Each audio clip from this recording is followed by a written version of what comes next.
If you love digging up horror movies that somehow slip through the cracks like I do, tonight I've got 8 of them for you.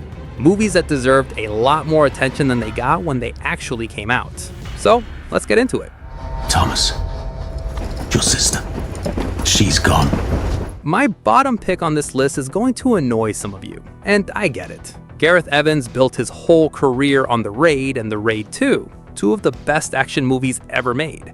So when he followed those up with a slow-burned folk horror film called Apostle, a lot of people felt let down before they even hit play.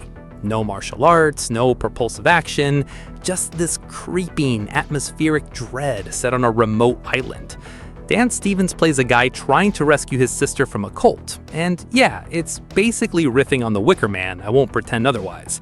But Evans brings that same visceral, brutal instinct from his action work into this slower horror setting, and it results in some of the nastiest, most unforgettable violence you'll find in a horror movie from that whole decade.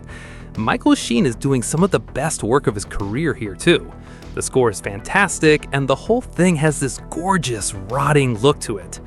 People still talk about The Raid constantly, and they should, but almost nobody brings up Apostle, and honestly, on its own terms, it's one of the better horror movies of that year.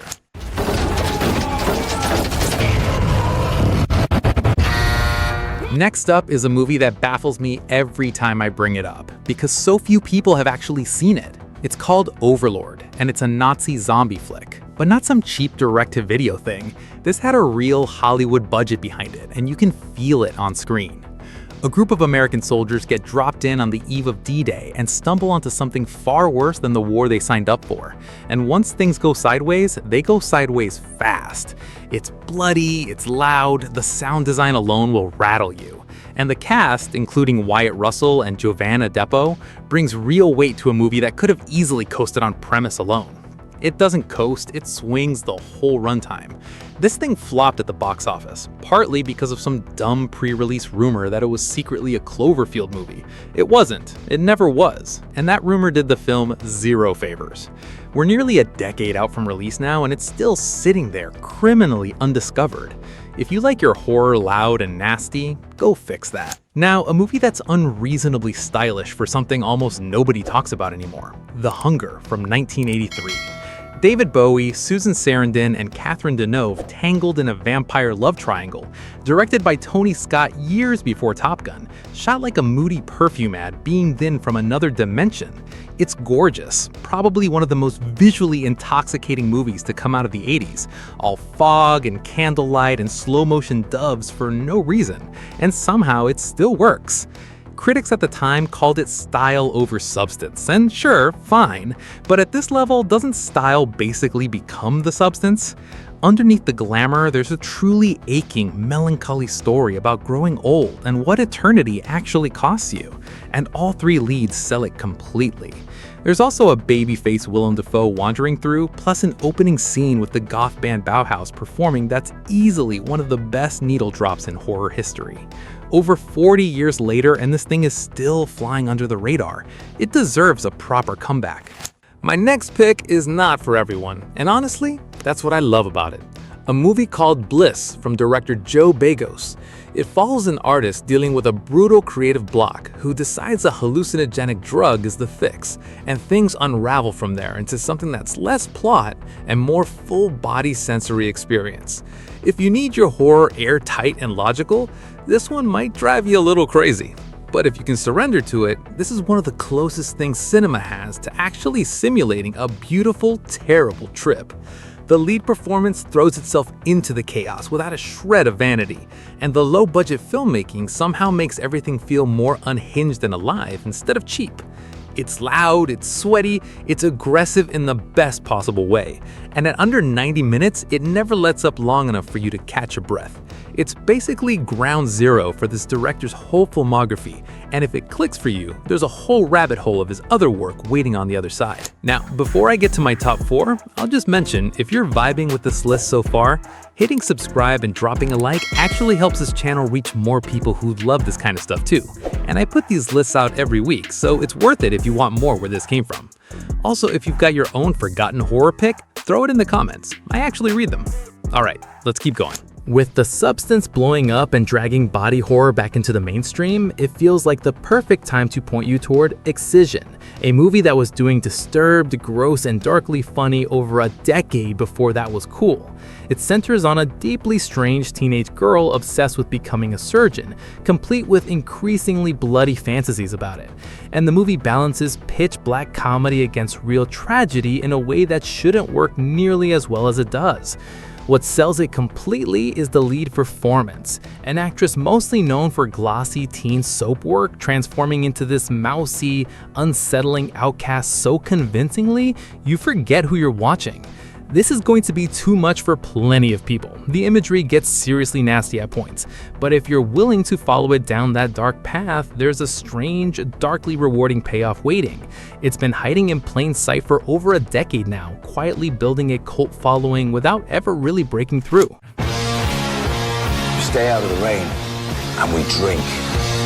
Time for a breather, because we need one after that last movie. My next pick has one of the funniest premises in horror history, and somehow almost nobody has seen it.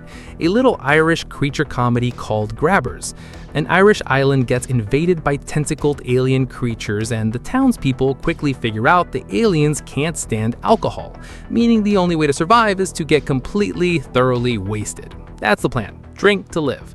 There's obvious Tremors DNA running through the whole thing, but the boozy twist combined with its full commitment to its own Irish charm makes it feel like nothing else in the creature feature space. It pokes fun at Irish stereotypes while clearly coming from a place of real affection, and it wraps all of that around a properly gooey, practical effects heavy monster movie that looks better than its budget should allow. It was well liked when it came out, which makes it even more baffling that it never became the cult classic it so obviously deserves to be.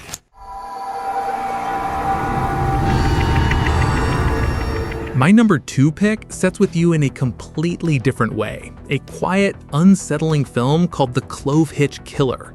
Serial killer movies are basically their own overcrowded subgenre at this point, but this one, loosely inspired by the real-life BTK killer, manages to feel disturbing without ever leaning on gore or shock value to get there. Instead, it's a patient, slow burn about a family, about suspicion creeping in around the dinner table, about a son slowly realizing his own father might be hiding something unspeakable. The father here delivers quietly one of the best performances of that entire year, all warm smiles hiding something ice cold underneath, and the son matches him beat for beat as the paranoia builds. It sidesteps nearly every cliche you'd expect walking in, and the ending lands with a gut punch of restraint that louder, gorier movies could stand to learn from. Stephen King himself publicly praised this movie years after release and pointed out that barely anyone had actually seen it, which honestly says it all.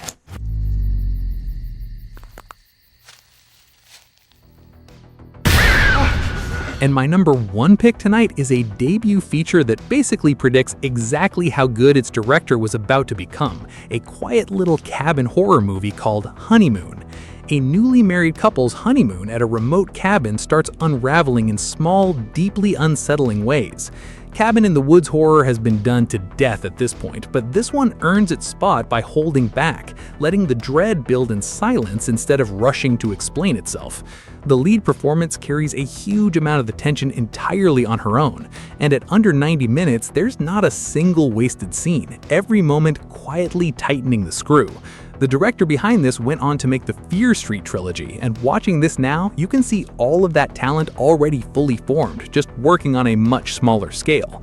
It's patient, it's creepy in a way that creeps up on you rather than jumping out at you, and it's exactly why it's sitting at the top of tonight's list. So that's the list, and next we're going full sci-fi horror, 12 picks total, ranging from brand new 2026 releases all the way back to 80s icons that still mess with my head to this day, so you won't want to miss that one. Go watch that video when you're done here, and I'll keep making these as long as you all keep watching them. See you in the next one.